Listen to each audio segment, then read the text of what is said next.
Public અથવા તો કોઈ વાલી વિદ્યાર્થીઓ એ બધા જ વિરોધ કરશે કે ભાઈ વાઘ અહીંયા આગળ ના આવવો જોઈએ, બરાબર? વિરોધ કરશે કે નહીં કરે? આપણે વાઘને અચાનક લાવીએ આપણા ઘરની આગળ લાઈન બાંધી દઈએ, જે રીતે ગાયને બાંધીએ, કૂતરાને બાંધીએ, એ તો વાઘને હું મારા ઘરની આગળ બાંધી દઉં તો સોસાયટી વાળા વિરોધ નહીં કરે? હે માનવ, માનસી, પરિણા કરે જ ને વિરોધ. આપણી સોસાયટીમાં તરત આપણને કે ભાઈ તમે ખાલી કરી નાખીને જતા રહો, એ વાઘને લઈને તમે જંગલમાં જતા રહો, આપણને તરત જ કહેશે. એ રીતે અહીંયા આગળ પણ એવું છે કે અહીંયા આગળ તમે શું કરો છો કે ક્યુ વિદ્યુતભાર ને અહીંયા આગળ તમે નજીક લાવો છો, તો આ પોતે ક્યુ વિદ્યુતભાર છે, બરાબર? મેં તમને કીધું શરૂઆતમાં જ કે જો તમે સ્પ્રિંગ બળની વિરુદ્ધ કાર્ય કરતા હોય, ગુરુત્વાકર્ષણ બળની વિરુદ્ધ કાર્ય કરતા હોય, કાં તો પછી તમે વિદ્યુત બળની વિરુદ્ધ કાર્ય કરતા હોય, તો એ વખતે જે કાર્ય કરેલી ઉર્જા જે છે એ કાર્ય તમે જે કરો છો એની અંદર સ્થિતિ ઉર્જા સ્વરૂપે સંગ્રહ પામે. આટલી વસ્તુ સમજ પડી? પેલો વાઘને આપણે ઇન્જેક્શન મારીને લાવતા હતા, યાદ કરો, બરાબર? અને ઇન્જેક્શન માર્યા પછી હવે જો એ ભાનમાં આવશે ત્યારે સ્વાભાવિક વસ્તુ છે કે વાઘનો ગુસ્સો 10 ગણો 15 ગણો થઈ ગયો છે. તરત જ આપણી પર એટેક કરવાની કોશિશ કરશે. કારણ શું કે આપણે એની પર કાર્ય કર્યું છે. તમારા બ્રધરનું ઉદાહરણ આપ્યું મેં કે તમે એને ભાઈને બાંધી રાખો, 5 જ મિનિટ બાંધી રાખો, 6ઠ્ઠી મિનિટે જેવું તમે એને ખોલશો એટલે તરત તમારી પર એટેક કરશે. ભલે એની જોડે તાકાત નહીં હોય તમારી સામે લડવાની, છતાં પણ તમારી સામે વિરોધ કરશે. આ થઈ સ્થિતિ ઉર્જા. અને એ સ્થિતિ ઉર્જાનું સીધું રૂપાંતર શામાં કરી નાખશે? ગતિ ઉર્જામાં કરી નાખશે. Is that clear? Any doubt આમાં? ઓકે, ચલો. ફિઝિક્સ અને હું તો બાકીના બધા વિષયની વાત કરું કે એને સમજવાનો પ્રયત્ન કરજો, સમજીને એને ડૂબવાનો પ્રયત્ન કરજો. જે લોકો એની અંદર ડૂબે છે એને તરવાની મજા આવે છે ભાઈ, બરાબર? એને સમજીને ડૂબશો તમે તો તમને મજા આવશે. એને સીધું પ્રયત્ન ના કરશો, સીધી ચોપડીમાં આપેલું છે એ પ્રમાણે હું લખવા જાઉં, આ વસ્તુ ધ્યાન રાખજો, બરાબર? એના બેઝિક ક્રાઇટેરિયા છે એ થોડાક તમે જોતા રહેશો એટલે તમને તરત આઈડિયા આવી જશે. ઓકે, ચલો જુઓ. હવે આ ક્યુ વિદ્યુતભારને અહીંયા આગળ લાવવાનો પ્રયત્ન કરીશ તો પહેલી કન્ડિશન તમારી શું હોવી જોઈએ કે આ જે ક્યુ વિદ્યુતભાર છે વેરી ગ્રેટર ધેન ક્યુ હોવો જોઈએ. આ કન્ડિશન હશે કે આકૃતિમાં દર્શાવ્યા મુજબ એ ક્યુ વિદ્યુતભાર છે, ઉગમ બિંદુ પર મૂકેલું છે. હવે એનાથી કોઈ આર અંતરે રહેલા ક્યુ વિદ્યુતભારને, પણ આ ક્યુ વિદ્યુતભાર શક્ય તેટલો નાનો હોવો જોઈએ, શક્ય તેટલો નાનો હોવો જોઈએ. શા માટે શક્ય એટલો નાનો હોવો જોઈએ? કારણ કે આ છે પરીક્ષણ વિદ્યુતભાર. કયો વિદ્યુતભાર છે? પરીક્ષણ વિદ્યુતભાર. જો પરીક્ષણ વિદ્યુતભાર મોટો થઈ જાય તો આ આની અસર હેઠળ આવી જાય. સમજ પડે છે? ખ્યાલ આવ્યો? માની લો કે તમે કોઈ મેરેજમાં ગયા, માની લો કે માનવ કોઈ મેરેજમાં ગયો અથવા તો માનસી કરીને આપણો આખો ક્લાસ કોઈ મેરેજમાં જાય છે, વરરાજાને વહુ બંને ઉભેલા છે, બરાબર? અને માની લો કે આગળ અમિતાભ બચ્ચન આવે અથવા તો નરેન્દ્ર મોદી આવે એમને આશીર્વાદ આપવા માટે, તો બધાનું ફોકસ કોની તરફ હશે? કોની તરફ હોય ફોકસ? હા, નરેન્દ્ર મોદી તરફ હશે, કારણ કે એ સેલિબ્રિટી વધારે છે, એ સેલિબ્રિટી છે કે એની કિંમત વધી જાય તો પેલા વરરાજાની ને પેલા વિચારી બહુ છે એની કિંમત ઘટી જશે એ સેકન્ડ માટે, એક ક્ષણ માટે બધા એની પર ફોકસ કરશે. એવી રીતે અહીંયા આગળ પણ છે કે આ નવ વધુ છે, વર વધુ છે, અને અહીંયા આગળ નરેન્દ્ર મોદી જો અચાનક અહીંયા આગળ આવી જાય તો બધાનું ફોકસ આની પર આવી જશે. તેવું ના થવું જોઈએ. તો એને કારણે શું હોવું જોઈએ? વિદ્યુતભાર શક્ય તેટલો નાનો હોવો જોઈએ. આપણે પહેલા ચેપ્ટરમાં બધું ભણી ગયા છે. પહેલું ચેપ્ટર એ તમારું આઈડેન્ટિકલ ચેપ્ટર છે. એ ચેપ્ટરના અનુસંધાનમાં તમારે આગળ વધવાનું છે. મેં તમને શરૂઆતમાં શીખવાડ્યું કે જેને વિદ્યુતભારની સમજ પડશે એને વિદ્યુત બળ આવડે, વિદ્યુત બળ આવડે એને વિદ્યુત ક્ષેત્ર આવડે, વિદ્યુત ક્ષેત્ર આવડે એને કુલમ ગાઉસનો નિયમ આવડે, ગાઉસના નિયમ પરથી ફ્લક્સ આવડે, ફ્લક્સ ને બધી વસ્તુની સમજ પડશે એને જ વિદ્યુત સ્થિતિમાનની સમજ પડશે, બરાબર? એટલે મેં તમને કીધું વિદ્યુત સ્થિતિમાન તમને આવડી ગયું, સ્થિતિ ઉર્જા તમને આવડી ગઈ તો સ્વાભાવિક વસ્તુ વોલ્ટેજમાં તમને સમજ પડી જશે, વોલ્ટેજમાં સમજ પડશે તો પ્રવાહમાં સમજ પડશે, પ્રવાહમાં સમજ પડશે તો ચુંબકીય ક્ષેત્ર, ચુંબકીય ક્ષેત્ર સમજ પડી તો વિદ્યુત ચુંબકીય ક્ષેત્ર, વિદ્યુત ચુંબકીય ક્ષેત્ર તો ઓપ્ટિક્સ, અને ઓપ્ટિક્સ પછી તમે જશો ફ્લિપ ફ્લોપ પર ને બધા પર. તો એનો મતલબ એ સમજો કે તમારા પહેલા બે ચેપ્ટર એ સૌથી અગત્યના છે. અને બહુ એટલી બધી ઝડપાઈ નથી કરતો. એનું રીઝન બી છે કે આપણી જોડે ગવર્મેન્ટ શું ક્રાઇટેરિયા મૂકે છે આપણને ખ્યાલ નથી, એટલે દરેક વસ્તુ સમજવાનો પ્રયત્ન કરજો. એક દાખલા મેં એટલા માટે લીધા છે કે જો બધા દાખલા એક સાથે હું કરવા જઈશ તો લગભગ અઠવાડિયામાં જતું રહેશે. અને સારી ક્વોલિટીનો દાખલો છે. આજે એક નવું તમે શીખ્યા. કયો નંબર યાદ રાખવાનો છે? 2482. શું યાદ રાખશો? 2482 અને છેલ્લે બરાબર. દરેક વખતે રૂટ રૂટ રૂટ અને રૂટ આ રીતે દબાવવાનું છે. કોની માટે? તો 1/3 માટે. આ ડાયરેક્ટ શોર્ટકટ મેં તમને બતાવ્યો, બરાબર? આને યાદ રાખવાનું, બરાબર? કારણ કે બોર્ડની પરીક્ષાની અંદર તમને હા નો ડાઉટ આ તમે લોગ થી પણ કરી શકો છો, લોગ પણ તમે લઈ શકો છો, બધું કરી શકો છો, પણ લોગ જોવો બધું કરવું એના કરતા ઇઝીલી ગોઈંગ થઈ જાય. ચલો, તો આપણે ક્યુ વિદ્યુતભાર ને પી બિંદુ પર લાવીએ છીએ. કોના વડે? બાહ્ય બળ વડે. તો બાહ્ય બળ વડે મારે કાર્ય કરવું પડશે. દાખલા તરીકે આ અંતર એ ડીઆર જેટલું અંતર કાપી રહ્યું છે, આ ડીઆર જેટલું અંતર આ બાજુ કાપી રહ્યું છે, તો આની અંદર એને કાર્ય થયું. તો કાર્ય માટે અહીંયા આગળ તમે બાહ્ય બળ દાખલા તરીકે એફ એક્સટર્નલ EXT એટલે એનો મતલબ થયો બાહ્ય બળ. એની અસર હેઠળ તમે કાર્ય કરાવો છો. તે કાર્ય મારે શોધવું અહીંયા આગળથી આખું જ કાર્ય શોધવું હોય, નાના નાના સૂક્ષ્મ ખંડ તમારા ડીઆર છે, તો આખું કાર્ય મારે શોધવું હોય શું કરવું પડશે? આટલા ભાગ માટેનું કાર્ય શોધીએ તો આપણે લખીએ છીએ અહીંયા આગળ શું લખીશું? FEXT ગુણ્યા DR, બરાબર? તો આટલું ભાગનું મને DW1 મળ્યું દાખલા તરીકે, પછી DW2 મળે, AFEXT ઇન્ટુ DR. તો મારે શું કરવું પડશે? આ બધા ભાગનું સમેશન કરવું પડશે, એટલે ઇન્ટિગ્રેશન DW કરવું પડે. તો ઇન્ટિગ્રેશન FEXT ઇન્ટુ DR કરવું પડે. ક્યાંથી ક્યાં સુધી લઈ ગયા? તો R બિંદુથી હું લઈ ગયો છે અને P બિંદુ પર. આવું કંઈક આપણે ભણીને આવેલા છે સંકલનમાં, યાદ કરો. ચલાયેલું છે ને બધું સંકલનમાં. એક બિંદુથી બીજા બિંદુએ જઈએ એટલે લિમિટ મુકાય. ઓકે, હવે એ વખતે તમને થોડોક અંદાજ એવો આવતો હશે, ખારું સંકલન સર આ ચલાવે છે, આપણા મગજમાં આવતું નથી. તો આ બધી વસ્તુ હવે ધીરે ધીરે તમારી જો ક્લિક થશે, કારણ કે જેમ જેમ તમે આગળ વધશો સંકલન વિકલન એ બધાના દાખલાની અંદર આપણે ઉપયોગ કરીશું, ત્યારે તમારી જૂની નોટો કામ લાગશે, જૂની વસ્તુ લખાયેલી છે બધું કામ લાગશે. હર્ષ અને રિયાજ ખાસ જૂની નોટો જોઈ લોજો, સમજ ના પડે તો મને પૂછી લોજો. ઓકે, ચલો. તો હવે આપણે અહીંયા કરીને કાર્ય શોધવું છે. હવે બીજી વસ્તુ તમને એવું પણ થાય કે આ ક્યુ વિદ્યુતભાર અચળ કેમ નો રહે? તો માની લેવાનું કે આ ક્યુ વિદ્યુતભાર અહીં સ્થાન પર સ્થિર રહ્યો, કોઈ અજ્ઞાત બળ એને જકડી રાખે છે, બરાબર? વાસ્તવમાં કોઈ જગ્યાએ વિદ્યુતભાર સ્થિર રહે નહીં, પણ આપણે એવું વિચારીએ કે આ વિદ્યુતભાર અહીં આગળ સ્થિર છે, અજ્ઞાત બળ વડે આ ધીરે ધીરે આ વિદ્યુતભારને અહીં આગળ લાવીએ છીએ. હવે અહીં લાવવાનો પ્રયત્ન કરશું તો સ્વાભાવિક વસ્તુ છે કે આ અને આ બંને વિદ્યુતભાર છે, તો વિદ્યુતભાર વચ્ચે કયું બળ લાગે? વિદ્યુતભાર વચ્ચે કયું બળ લાગશે?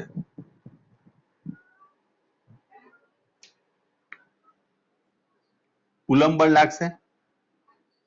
અને જો બંને પોઝિટિવ હશે કે બંને નેગેટિવ હશે, બંને પોઝિટિવ હોય બંને, અથવા તો બંને નેગેટિવ હશે, તો એમની વચ્ચે અપાકર્ષણ બળ લાગે. કયું બળ લાગે? અપાકર્ષણ બળ લાગશે. અને આ અપાકર્ષણ બળની અસર હેઠળ આને દૂર લઈ જવાનો પ્રયત્ન કરશે. કયું બળ? તો વિદ્યુત બળ. ક્લિયર? કોઈ કન્ફ્યુઝન? તો આપણું જે કાર્ય આપણે ગણી રહ્યા છે DW, બરાબર, ઇઝ ઇક્વલ ટુ તમે ઇન્ટિગ્રેશન DW બરાબર લખ્યું, ઇન્ટિગ્રેશન FEXT ઇન્ટુ DR લખ્યું, પણ FEXT ની જગ્યાએ તમે લખી શકો ઇન્ટિગ્રેશન કયું? આ કયું બળ લાગ્યું? અહીંયા આગળ FE લાગ્યું, પણ એની કઈ દિશામાં છે? ઓપોઝિટ ડાયરેક્શન માટે અહીંયા લખું છું માઇનસ FE. EXT ની જગ્યાએ લખી દે માઇનસ FE ઇન્ટુ DR લખાય. ક્લિયર? ચલો, ઇઝ ઇક્વલ ટુ હવે અહીંયા આગળ તમે લખશો minus integration FE into DR. આ રીતનું એક સૂત્ર મળશે તમને. જુઓ, પહેલું જે તમારું પેરેગ્રાફ છે, ફર્સ્ટ પેરેગ્રાફ સમજૂતીની અંદર પાછળ તમને આપેલું હશે. જો આ રીતનું તમને આપેલું. ક્લિયર? હવે અહીંયા આગળ આ બધા ઘાટા છે, એટલે આનો મતલબ કે આ બધા પર એરો છે. આ ધ્યાન રાખજો, તમે પરીક્ષામાં આ રીતે લખજો, ઘાટા છે એટલે એરો છે આની નીચે, બરાબર? ચલો, ક્લિયર આટલી વસ્તુ? કોઈ કન્ફ્યુઝન આમાં? લિમિટ મૂકી દો છો તમે R થી P. બોલો, કોઈ ડાઉટ આમાં? અને આ જે કાર્ય છે, આ જે કાર્ય થયું W ક્યાંથી? RP, બરાબર? RP એ સ્થિતિ ઉર્જા સ્વરૂપે સંગ્રહ પામે. કઈ જગ્યાએ? P બિંદુની અંદર. P બિંદુની અંદર આપણે કાર્ય કરવું. દાખલા તરીકે તમે એક સ્પ્રિંગ છે અને સ્પ્રિંગ આટલી મોટી સ્પ્રિંગ છે એમ વિચારો, અહીંયાથી આ સ્પ્રિંગ છે મોટી, અને એને તમે દબાઈ અને એ સ્પ્રિંગને દબાઈને આટલે સુધી લાવી દીધા. તો આ સ્પ્રિંગને દબાઈ એટલે એ વખતે તમે બાહ્ય બળ વડે જે કાર્ય થયેલું એ કાર્ય અંદર ઉર્જા સ્વરૂપે સંગ્રહ પામ્યું, અને જે સંગ્રહ પામેલી ઉર્જા છે એને જ આપણે સ્થિતિ ઉર્જા કહીએ છીએ. એ જ રીતે જયારે તમે વિદ્યુત બળના સંદર્ભમાં જાઓ, એક વિદ્યુતભારને અહીંયા આગળ વિદ્યુત ક્ષેત્રના આપેલા બિંદુએ લાવો છો, તો ક્ષેત્રની વિરુદ્ધ કાર્ય કરો છો. આ વિદ્યુત ક્ષેત્ર આ તરફનું હતું, એના વિરુદ્ધમાં કાર્ય કર્યું. કોના વડે? બાહ્ય બળ વડે. તો વિરુદ્ધ દિશામાં થયેલું કાર્ય હંમેશા સ્થિતિ ઉર્જા સ્વરૂપે સંગ્રહ પામે. જેવું તમે આ સ્પ્રિંગને છોડો છો તો આ સ્પ્રિંગ પાછી પહોળી થઈ જાય છે. એવી રીતે અહીંયા આગળ પડતી જયારે એને તમે મુક્ત કરશો તો સ્વાભાવિક વસ્તુ છે આ પણ એના ગતવ્ય સ્થાને જે તે પરિસ્થિતિ મુજબ એ ચાલ્યો જશે, અપાકર્ષણ અનુભવીને. નેગેટિવ હશે તો આકર્ષણ અનુભવશે, પોઝિટિવ હશે તો અપાકર્ષણ અનુભવશે. આટલી વસ્તુ સમજ પડે તો આ જે વસ્તુ થઈ એને જ આપણે સ્થિતિ ઉર્જા કહીએ છીએ, આને U કહીએ છીએ, બરાબર? અને URP એટલે કે UP માઇનસ UR, અને એ તમારું WRP થાય. ક્લિયર? જુઓ, અને અહીંયા આગળ તમે લખશો આના બરાબર ડેલ્ટા U પણ લખશો. ડેલ્ટા U સમજાવું શા માટે એને ડેલ્ટા U લખ્યું, બરાબર? એક એક્ઝામ્પલ લઈએ, એના પરથી જો તમને અંદાજ આવી જાય તો, બરાબર? માની લો કે આખી દુનિયાની અંદર આખી દુનિયા ખાલી થઈ ગઈ છે, આખી દુનિયામાં હું એકલો જ છું, હું એકલો જ છું, આપણે એકલા જ છે. માની લો કે માનવ, પરીના, ગમે તે આપણા ક્લાસનું એક જ વિદ્યાર્થીનું નામ લઈએ. દાખલા તરીકે માનવનું બહુ નામ લઉં છું. હું એમ કહું ચલો મિતુલ છે, આખી દુનિયામાં ખાલી મિતુલ એકલો છે, બીજું કોઈ નહીં. એના મમ્મી પપ્પા, એનું કુટુંબ, બધા જ આગળ માનવ જાત આખી જ ખલાસ. આ માનવ જાત એટલે આખું કોઈ પ્રાણી કોઈ જ નહીં. ચલો, એની કોમ્પિટિશન કોની જોડે?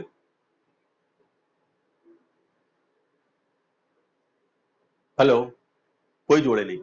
તો એના મૂલ્યનું અથવા તો એક મારી જોડે ખરબોપતિ છું, આખી દુનિયા મારી છે, પણ એને સાંભળનાર જ કોઈ નહીં, તો કોઈ મિનિંગ રહેશે ખરો?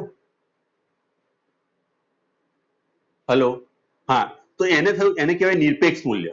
નિરપેક્ષ મૂલ્યનું કોઈ મહત્વ નથી હોતું. દાખલા તરીકે હું તમને કહું મારા બેંકના ખાતાની અંદર 1000 કરોડ રૂપિયા છે, પણ એ હું ઉપાડી ના શકું. તમને તમને એમ કે નરેન્દ્ર મોદી કે ભાઈ ચલો તમને બધાને 1000 કરોડ રૂપિયા આપ્યા, પણ તમને ઉપાડવા નહીં દેવામાં આવે. આપણે બધા કરોડપતિ થઈ ગયા ખરા, પણ આપણે ઉપાડી ના શીખીએ તો એનો મિનિંગ રહે ખરો? હેલો, મિનિંગ રહેશે? હા, ચલો એક બીજું એક્ઝામ્પલ લઈએ. દાખલા તરીકે હવે લોકડાઉન લાગી જાય, બરાબર? લોકડાઉન લાગી ગયું અને માનવના પપ્પા અને મમ્મી એને ક્યાંક લોકડાઉન છે એટલે કશું આવવાનું નથી, ઓનલાઈન નથી આવવાનું. માનવના પપ્પા એને ક્યાંક 1 લાખ રૂપિયા વાપરજે, ચાલ. માનસીના પપ્પા બી માનસીને આપે 1 લાખ રૂપિયા, ચાલ વાપર. પરિણાને પણ 1 લાખ રૂપિયા આપી દીધા, મિતુલને, બધાને 1 લાખ રૂપિયા મળી ગયા, બરાબર? હવે લોકડાઉન છે, બરાબર? સંપૂર્ણ લોકડાઉન, ખુલવાનું જ નથી કશું, ઓનલાઈન પણ કશું નથી શોપિંગ થતું. તો એ 1 લાખ રૂપિયા તમારા માટે શી કિંમત એની? ચલો, 1 લાખ રૂપિયાની કોઈ કિંમત ખરી? હા, તો એવી વસ્તુ અહીંયા આગળ પણ છે. જ્યારે તમારી જો ઉર્જા છે, સ્થિતિ ઉર્જા છે અથવા તો ગતિ ઉર્જા છે, સ્થિતિ ઉર્જા છે, તો સ્થિતિ ઉર્જા જે તે પદાર્થ જોડે ઓલરેડી હોય જ. દાખલા તરીકે હું પૃથ્વી પર ઉભો છું, તો મારી જોડે પર્ટિક્યુલર સ્થિતિ ઉર્જા છે જ. કેટલી સ્થિતિ ઉર્જા છે મારી જોડે? તો મારી સ્થિતિ ઉર્જા અહીંયા આગળ લખું છું કેપી, બરાબર? ઇઝ ઇક્વલ ટુ લખાય જી પૃથ્વીનું દળ અને એમ કેપી મારું દળ, બરાબર? અને છેદની અંદર પૃથ્વીની ત્રિજ્યા, કારણ કે પૃથ્વીની ત્રિજ્યા બરોબર અંતરે છું.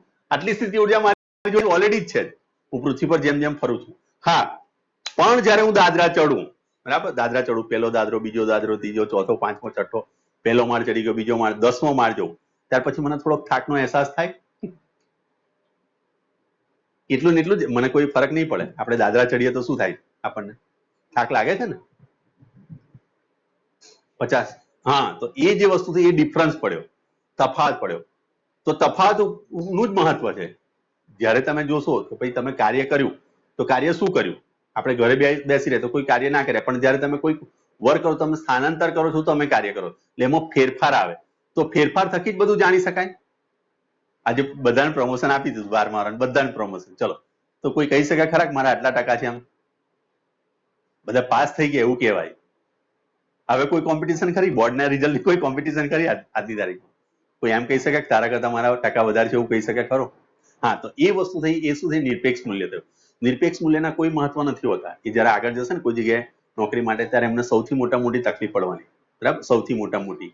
આ કદાચ એકાદ 2 વર્ષ એ પાછળ પડ્યા અને તમે એમની આગળ નીકળી ગયા, એ વખતે તમારી જોડે જો એ કમ્પેરિઝનમાં એ 2 વર્ષ દાખલા તરીકે કોલેજમાં ફેલ થયો, તમે 2 વર્ષ તમે પાસ થઈ ગયા, તો એ જયારે ઇન્ટરવ્યુ જાય તો એને રિજેક્ટ કરશે, કારણ કે નિરપેક્ષ મૂલ્ય થઈ ગયા બધા, એમાં કોઈ કોમ્પિટિશન હતી નહીં. તો હંમેશા યાદ રાખજો કે સ્થિતિ ઉર્જા કાં તો કોઈ પણ આ જે સ્થિતિ ઉર્જા છે હંમેશા એમાં તફાવતનું મહત્વ છે. તફાવત વગરની સ્થિતિ ઉર્જા કશા કામની નહીં. એમને એમ તો બધાની જોડે સ્થિતિ ઉર્જા છે, આ બોર્ડ જોડે સ્થિતિ ઉર્જા છે, બરાબર? એ પૃથ્વી પર છે, પૃથ્વી પરના દરેક કણ જોડે સ્થિતિ ઉર્જા છે, બરાબર? પણ એ ઉર્જાનું મહત્વ નથી જ્યાં સુધી એની પર ફેરફાર ના કરવામાં આવે, જ્યાં સુધી એની પર બાહ્ય બળ ના લગાડવામાં આવે અને બાહ્ય બળની અસર હેઠળ એને ગતિ કરવામાં આવે. જ્યારે તમે એના બાહ્ય બળની અસર હેઠળ ગતિ કરાવશો તો એ જે તમે કાર્ય કર્યું છે અંદર સ્થિતિ ઉર્જા સ્વરૂપે સંગ્રહ પામશે. જેવું તમે છોડશો, બરાબર, એવું તરત જ પોતાના મૂળ, દાખલા તરીકે આને મેં અહીંયા આ પેનને આટલે ઉંચકી, હવે હું છોડું છું તો શું થયું? નીચે આવી ગઈ. કોને કારણે નીચે આવી? ગુરુત્વાકર્ષણ બળને કારણે નીચે આવી. મેં અહીંયા આ બળ કયું વાપર્યું? ઉપરની તરફ મેં બળ કયું વાપર્યું? પરીના, માનસી, પ્રિયાંશી, નિધિ ના બહુ જ અવાજ સાંભળ્યો નહીં મેં. નિધિ કેવું છે? સમજ પડે છે નિધિ? ઓકે, ચલો, બહુ દિવસે તમારા લોકોનો અવાજ સાંભળ્યો નથી. ચલો ફરી વાર જો, આ પેનને હું અહીં લઈ ગયો, આટલે સુધી લઈ ગયો, ચલો આટલે સુધી લઈ ગયો. કયા બળની અસર હેઠળ લઈ ગયો? કયું બળ વાપર્યું મેં? મારું બળ વાપર્યું ને. ઓટોમેટિક આ પેનને કેવું ચાલ પેન ઉપર જતી રહે મારે સમજાવું છે, જશે ખરી? નહીં જાય. કારણ કે હું જાદુ કરતો છું નહીં. જેવો જાદુ આવડતો હતો તો હું નોકરી જ ના કરું ને, સીધો બેંકમાં જતો રહ્યો, પૈસા તરત જ કે આઈ જા સીધો જ ગાડી જ ભરી દેવું ને, બરાબર. તો એવું થતું નથી મારાથી. અહીંયા આગળ મેં કયું બળ વાપર્યું? મસલ્સ બળ વાપર્યું, મારું સ્નાયુ બળ વાપર્યું. સ્નાયુ બળ વાપરીને આટલે રાખ્યું મેં. હવે એને છોડું છું, મેં કોની વિરુદ્ધ કાર્ય કર્યું? અત્યારે અહીંયા આગળથી અહીં લઈ ગયો હું, કોની વિરુદ્ધ કાર્ય કર્યું મેં?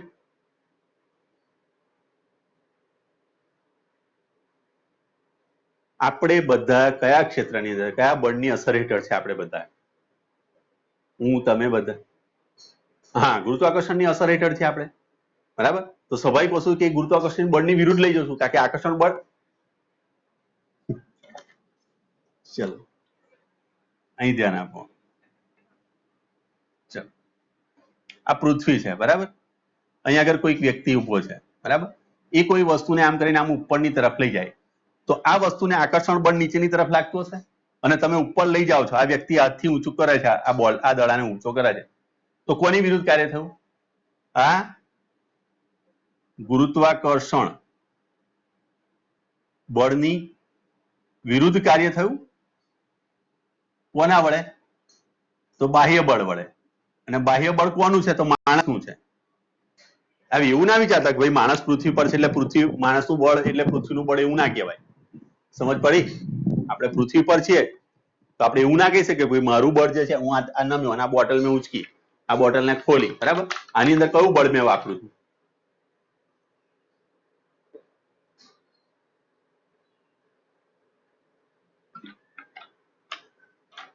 બોલો.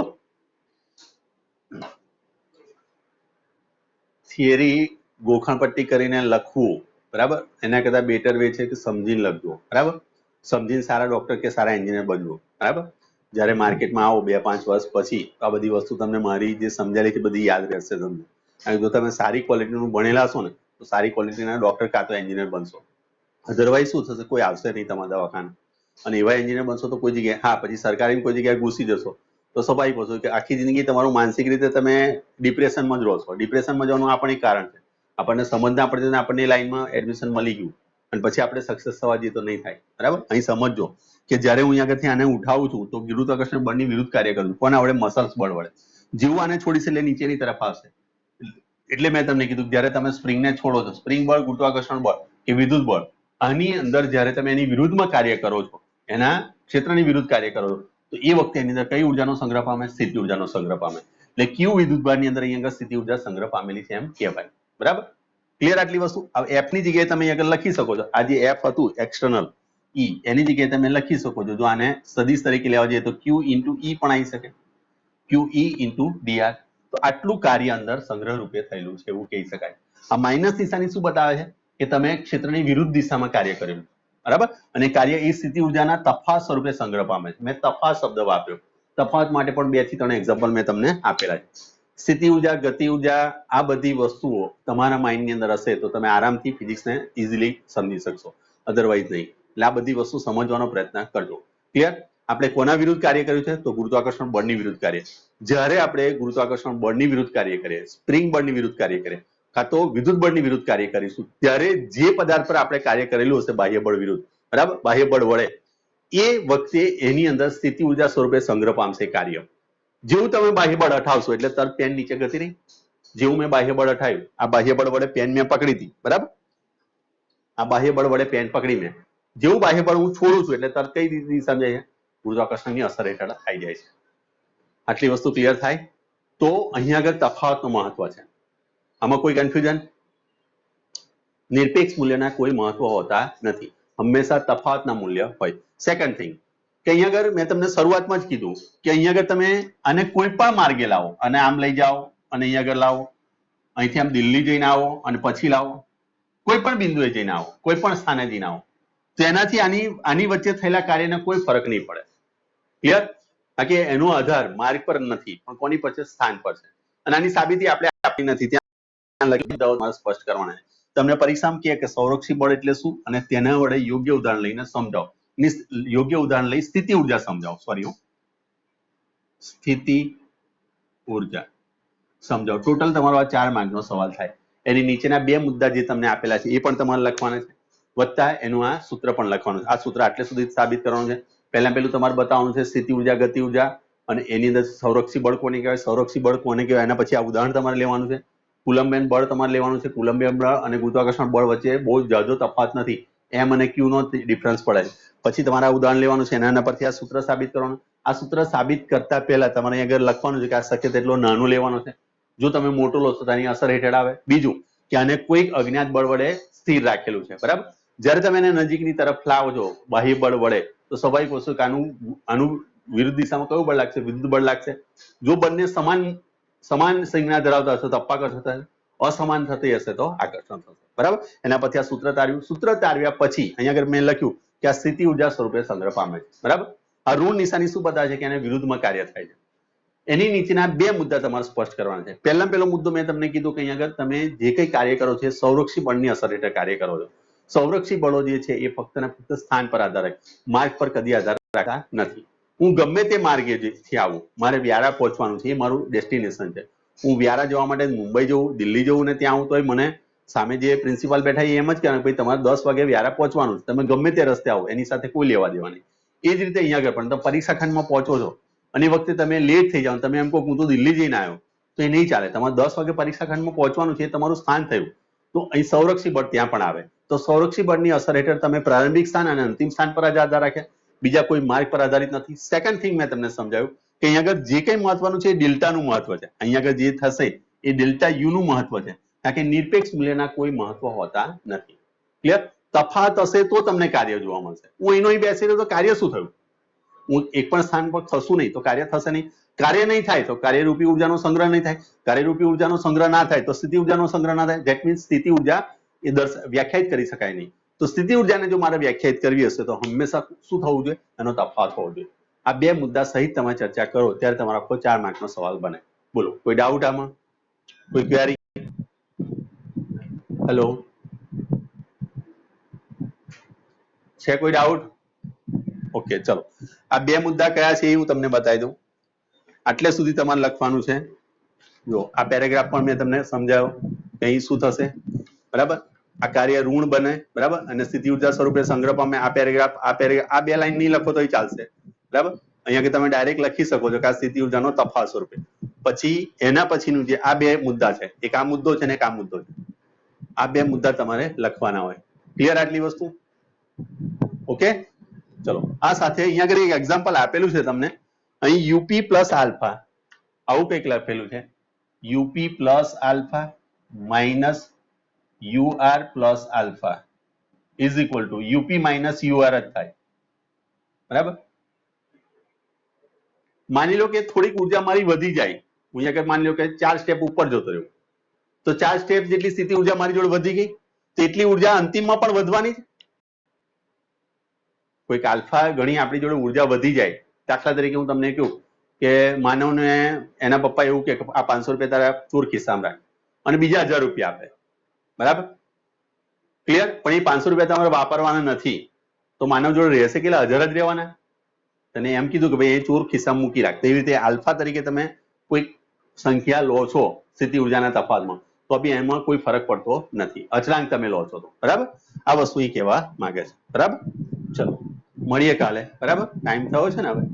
બોલો, કોઈ ક્વેરી છે આમાં? કોઈ કન્ફ્યુઝન આમાં? કોઈને ડાઉટ? ડિમ્પલ, મૈત્રી, મિતુલ, હિરલ? ઓકે, ચલો મળીએ છે કાલે, બરાબર. ચલો.